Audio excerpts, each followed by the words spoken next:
Voici la postérité d'Isaac, fils d'Abraham. Abraham engendra Isaac.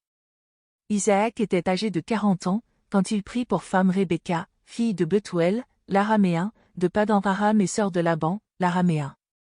Isaac supplia l'Éternel en faveur de sa femme, car elle était stérile, et l'Éternel entendit sa supplication. Sa femme Rebecca devint enceinte. Les enfants se heurtaient dans son sein, et elle dit, « Qu'est-ce qui m'arrive ?» Elle alla consulter l'Éternel. L'Éternel lui dit, « 2 nations sont dans ton ventre. 2 peuples se sépareront au sortir de tes entrailles. Un de ces peuples sera plus fort que l'autre, et le plus grand sera assujetti au plus petit. » Au terme de sa grossesse, on vit que des jumeaux se trouvaient dans son sein. Le premier sortit entièrement roux, comme un manteau de poil, et on lui donna le nom d'Ésaü. Après cela, sortit son frère, dont la main tenait le talon d'Ésaü, et on lui donna le nom de Jacob. Isaac était âgé de 60 ans lorsqu'ils naquirent. Ses garçons grandirent. Ésaü devint un habile chasseur, un homme de la campagne, mais Jacob fut un homme tranquille, qui restait volontiers sous les tentes. Isaac aimait Ésaü, parce qu'il avait du goût pour le gibier, et Rebecca aimait Jacob. Un jour que Jacob faisait cuire un potage, Ésaü revint de la campagne, accablé de fatigue.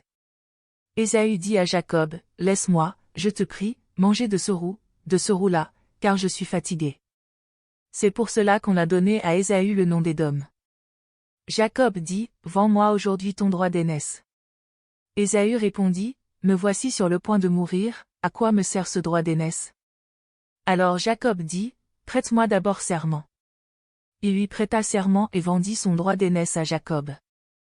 Alors Jacob donna à Ésaü du pain et du potage de lentilles. Il mangea et but, puis il se leva et s'en alla. C'est ainsi qu'Ésaü méprisa le droit d'aînesse.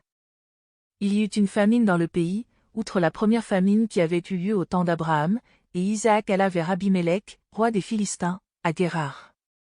L'Éternel lui apparut et dit, « Ne descends pas en Égypte, demeure dans le pays que je te dirai. Séjourne dans ce pays-ci, je suis avec toi et je te bénirai, car c'est à toi et à ta descendance que je donnerai toutes ces terres, je tiendrai ainsi le serment que j'ai prêté à ton père Abraham.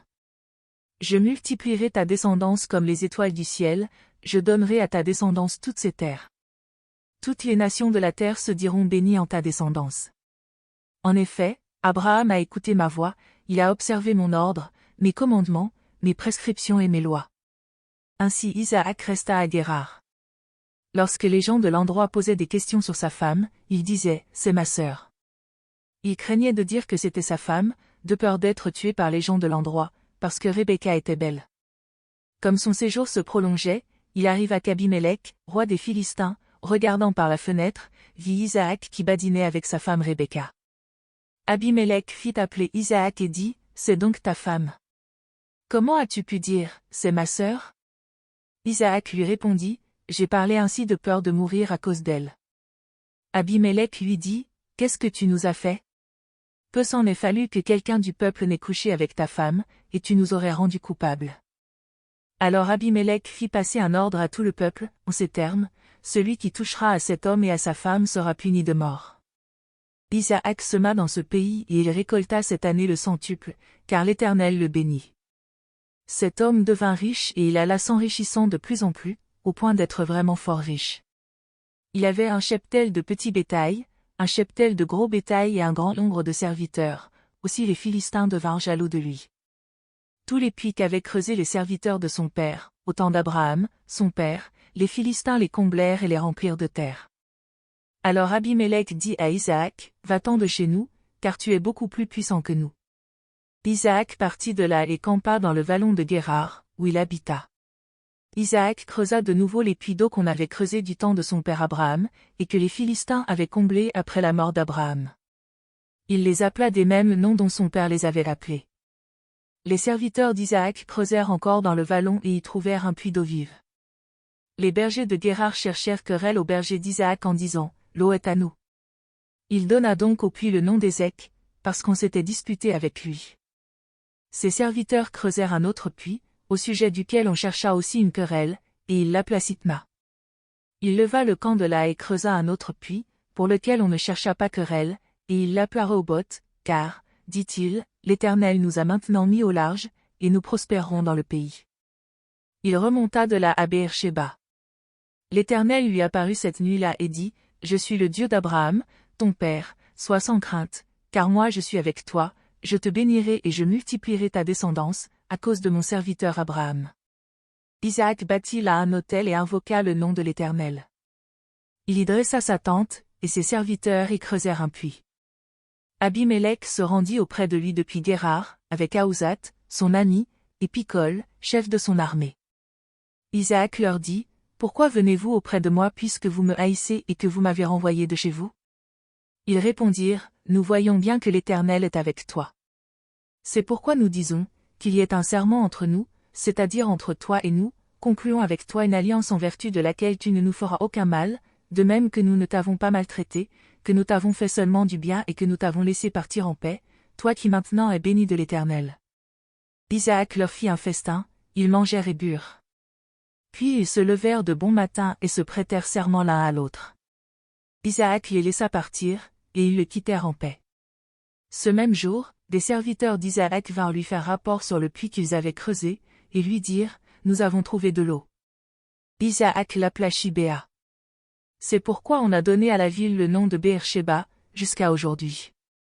Ésaü, âgé de 40 ans, prit pour femme Judith, fille de Béhéri, le Hittite, et Basmath, fille d'Élon, le Hittite. Elles furent un sujet d'amertume pour Isaac et Rebecca. Isaac devenait vieux, et ses yeux s'étaient affaiblis au point qu'il ne voyait plus.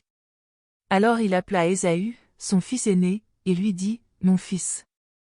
Il lui répondit, Me voici. Isaac reprit, Je suis vieux, je ne connais pas le jour de ma mort. Prends donc maintenant tes armes, ton carquois et ton arc, va dans la campagne et chasse-moi du gibier. Fais-moi un régal comme je l'aime et apporte-le-moi à manger, afin que je te bénisse moi-même avant de mourir. Rebecca écoutait tandis qu'Isaac parlait à son fils Ésaü. Ésaü s'en alla dans la campagne, pour chasser du gibier et pour le rapporter. Alors Rebecca dit à son fils Jacob, Voilà ce que j'ai entendu. Ton père parlait à ton frère Ésaü et disait, Apporte-moi du gibier et fais-moi un régal que je mangerai, et je te bénirai devant l'Éternel avant ma mort.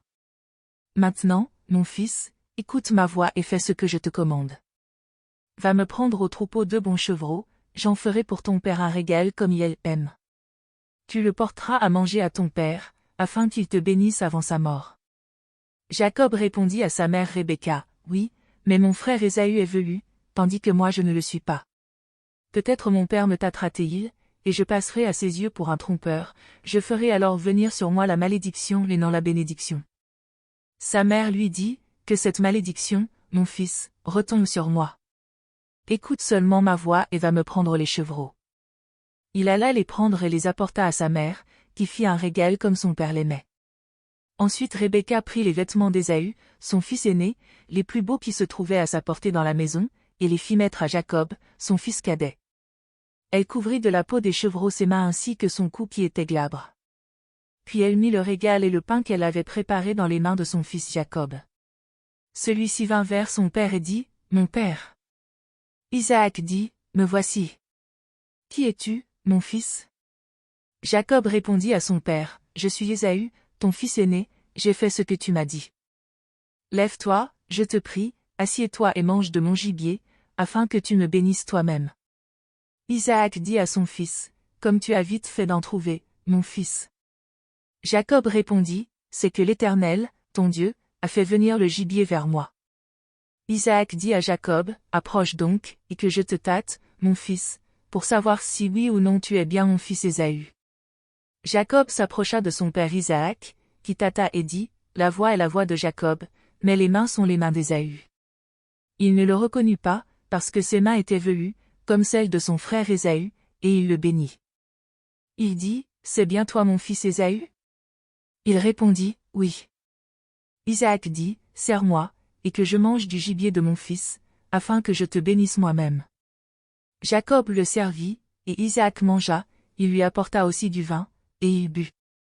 Alors son père Isaac lui dit, Approche donc et donne-moi un baiser, mon fils. Il s'approcha et lui donna un baiser. Isaac sentit l'odeur de ses vêtements, puis il le bénit en ces termes. Oui, L'odeur de mon fils est comme l'odeur d'un champ que l'Éternel a béni. Que Dieu te donne de la rosée du ciel et des ressources de la terre, du blé et du vin nouveau en abondance. Que des peuples te soient asservis et que des nations se prosternent devant toi. Sois le maître de tes frères et que les fils de ta mère se prosternent devant toi. Maudit soit celui qui te maudit. Béni soit celui que te bénit. Isaac finissait de bénir Jacob, et Jacob avait à peine quitté son père Isaac, que son frère Ésaü revint de la chasse. Il fit aussi un régal qu'il porta à son père. Il dit à son père, que mon père se lève et mange du gibier de son fils, afin que tu me bénisses toi-même. Son père Isaac lui dit, Qui es-tu? Il répondit, Je suis ton fils premier-né, Ésaü. Isaac fut saisi d'un grand trouble, d'un trouble extrême, et dit, Qui est donc celui qui a chassé du gibier et me l'a apporté? J'ai mangé de tout avant que tu viennes, et je l'ai béni. Aussi sera-t-il béni.